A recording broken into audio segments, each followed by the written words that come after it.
still remember the moment that Renee told me that she was pregnant. There was a sense of excitement.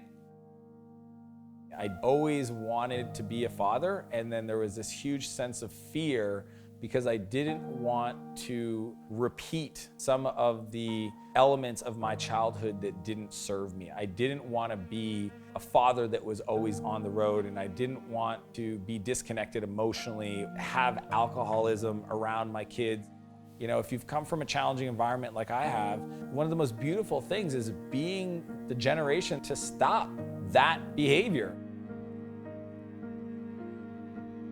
I think the most incredible thing you can do is break a pattern that didn't serve your family or yourself from being kind of propagated forward. Okay, hit the button. There we go. All right, qu'est-ce que tu veux manger? Veux-tu ton snack? Yeah? Okay. How about you grab the snack and then we'll go sit on the couch, okay?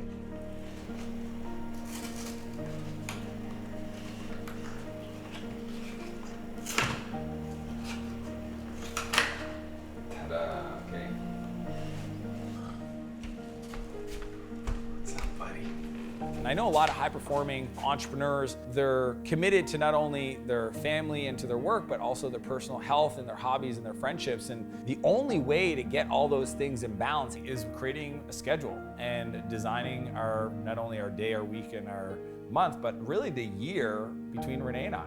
I have a hard time when people say, well, it's not easy, having your health in check, your relationship with your partner, your kids, and your business continue to thrive. I love you.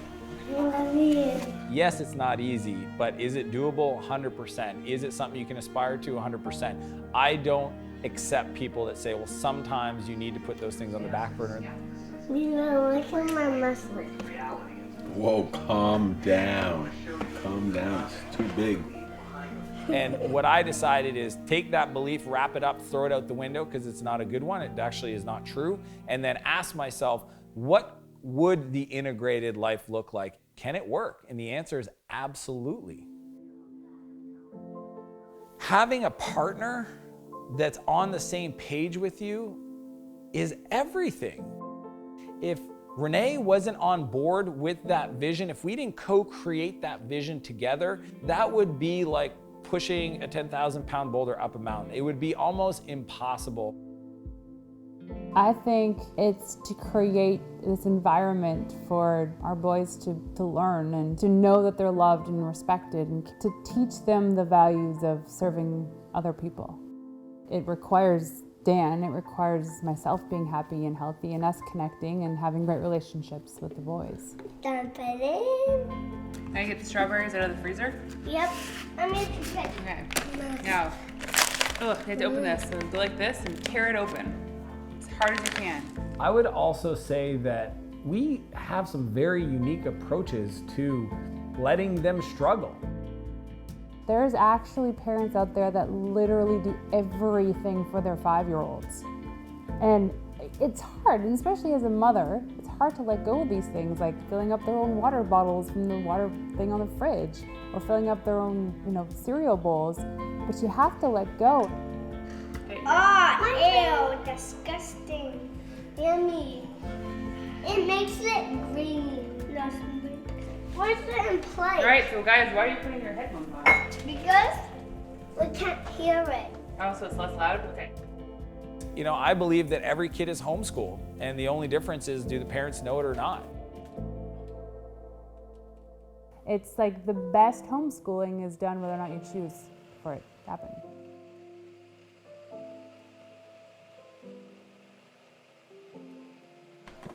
All right, minus 30 minutes, guys. I got a 15 sheet minutes. for you, Dita. All right. Are we ready? Yep. Okay. My first Oh, it's cup. frothy.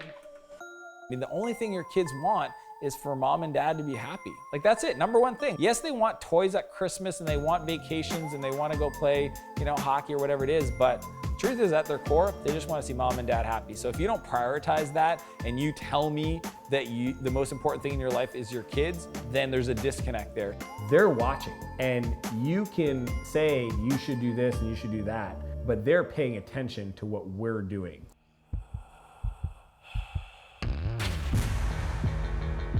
Renee and I's priority is that we need to be good if we want to be good for the kids. I know that she's my number one priority, and if we're good, then the kids are good. And if the kids are good, then we're all good.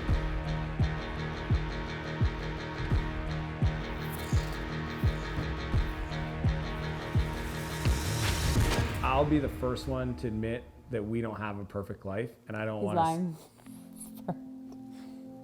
to. It's just, you know what we have? We have a desire to want to make things better.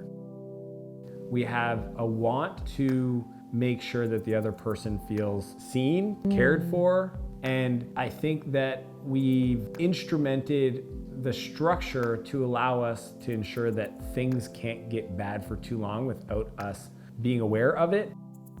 We have a playbook for our family. We use that as guidance to kind of look at what do we want to stand for? What are our values? How do we want to show up in our community as a family?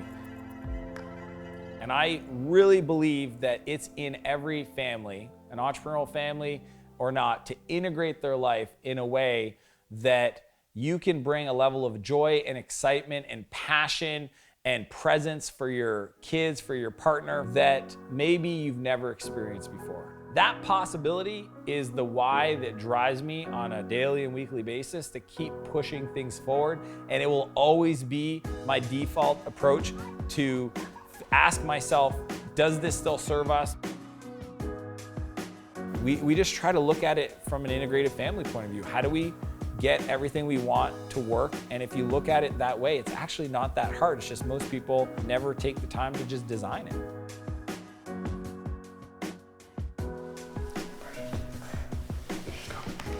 I don't take today for granted, and I want to make sure that every minute of today was planned in a way to add as much as I can to the people around me that I care the most about. Oh. Peux-tu marcher tout seul? Non. Oui, tu peux. Peux-tu montrer que tu peux marcher tout seul?